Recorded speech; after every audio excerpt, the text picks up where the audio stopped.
In today's discussion, we are going to deal with supply chain management concepts. In earlier discussion with Unit 1 of Supply Chain Analytics, we discussed about supply chain analytics as well as supply chain management basic concepts. So, in earlier discussions, with the earlier discussions, you might have a very clear idea about what is all about supply chain management and what is the interaction with the supply chain analytics with the supply chain management.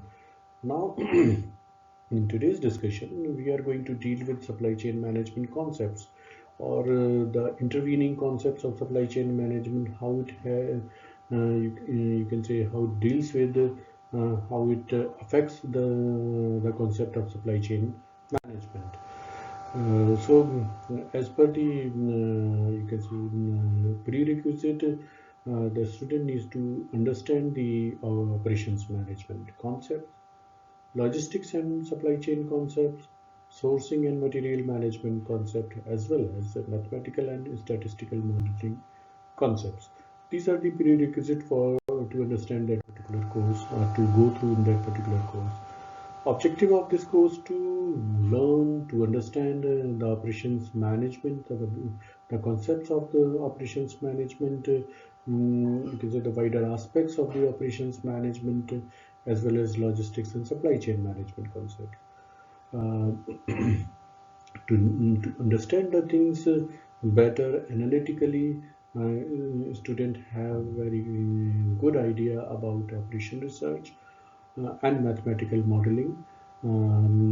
Their analytical framework with the with supply chain as well as the material management. So in that way, that will give you the proper coverage of the things, the description about the things related to operations, supply chain, and when you assimilate the mathematical modeling as well as operation research in that analytical framework. To start with the concepts and drivers, you get the different important concepts of the supply chain. We need to we could start with the different decision phases. So we can say there are different decision phases of, if I could say, in supply chain. So first one is supply chain strategy. First phase, it could be supply chain strategy or design. Second one, supply chain planning. Supply chain strategy or design deals with how to structure the supply chain over the next period of time, over the next several years. So how you are going to, you can say, make a building block of that supply chain to design. In the design phase, you need to discuss that one. In planning phase, the part of decision over the next quarter or years, intervening years, and then in supply chain operations, so you can say the daily or weekly operational decision. So you can say the short term, mid term, and long term. So in that way, you could categorize that when these three decisions, supply chain operations means short term planning, supply chain planning decision related to mid-term planning concepts or decisions, and then the strategy or design, it means the long-term planning concept. If you are going to understand the supply chain through different views, through different angles, so there are you can say two prevalent views are there. One is the cycle view, another one is the push, pull, or pull view. Cycle view means the things are moving in a cycle. One particular cycle is going to complete and then starts with the next cycle. So like a business cycle. So in that way you could understand the things. So the processes in a supply chain are divided into series of cycles. So each component or each stakeholder or part of the things have been divided in one particular cycle, each performed at the interfaces between two successive supply chain stages. So that is a cycle view. When we discuss about the push-pull view, so it deals with the back end of the supply chain as well. You can see the processes in supply chain are divided into two categories, depending on whether they are executed in response to a customer order, you can say in a pull way, or in an anticipation or reactive of a customer order. So you can say the push way, push, pull, and push. So in that way, you could identify that one. There is a structural view, a cycle view of that one.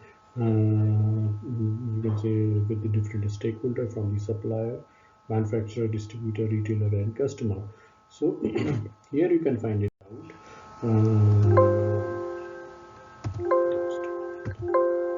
So here you can identify the supply chain in that particular way. Likewise, it is moving it around from the supplier. So different cycle views are there, different views are there, different cycle views are there. Likewise, in this particular case of Walmart and LL Bean, these are the you can say retailer's point of view. So you can say here the manufacturer LL Bean is a, you can say the retailer, and then there is a customer. So the procurement cycle, then next cycle will be a replenishment or manufacturing cycle, and then the customer order cycle. So if you could divide it in or bifurcate it through the push and pull view. So push processes are there, which you can say is happening. You can say the as a MRP processes, or you can say the processes which is going on. So procurement, manufacturing, as well as replenishment cycle. So these are the cycles which have been submerged within the, you can say, the push processes. In pull processes, you can say the customer order cycle. So here, so in that way, you can identify, you can segregate that one. Another one is the Dell supply chain. So that is a basic architecture of push-pull view supply chain of Dell. So here only two segments are there. You can say two cycles are the procurement cycle as well as customer order and manufacturing cycle. So procurement cycle, where the Dell as a, you can say, assembler, you can say as an assembler, I discussed it in your last segment, like assembly supply chain or assembler supply chain, where I gave an example of Dell. So in this particular case as well, where the customer order arrives at the Dell premises, and then so it is in that way you can say the push processes are there, and then the pull processes where it is fulfilling the demand of that one. So you can say the procurement cycle as well as the customer order and manufacturing cycle. So that is the segmentation in two parts in that way. Similarly over here in cycle view.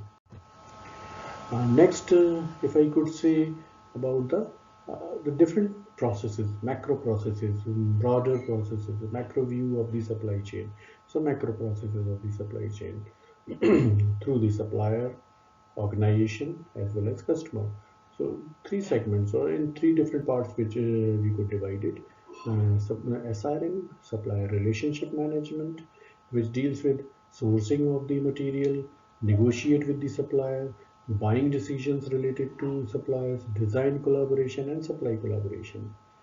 In internal supply chain management, which deals with the logistics as well, strategic planning, demand planning, supply planning, fulfillment, and field service. And finally, at the customer end, the customer relationship management, which deals with the market, in which particular market it is catering, price, sell, call center, and order management. So these are the different sort of decisions, different sort of processes which you have in that one. Okay, so in that way you could identify the different concepts, different drivers, as well as the bullwhip effect, which could give you the uncertainties in supply chain. So we have to, or you can say the volatility in supply chain. So the we need to understand that we have to ward off or the uncertainties and make it a non-volatile sort of, you can say, the supply chain, predictable supply chain. Finally, the references which you can identify, whatever we have discussed, you can go through, scroll through these sorts of things or material, so that way for the better understanding. Thanks a lot for today's discussion.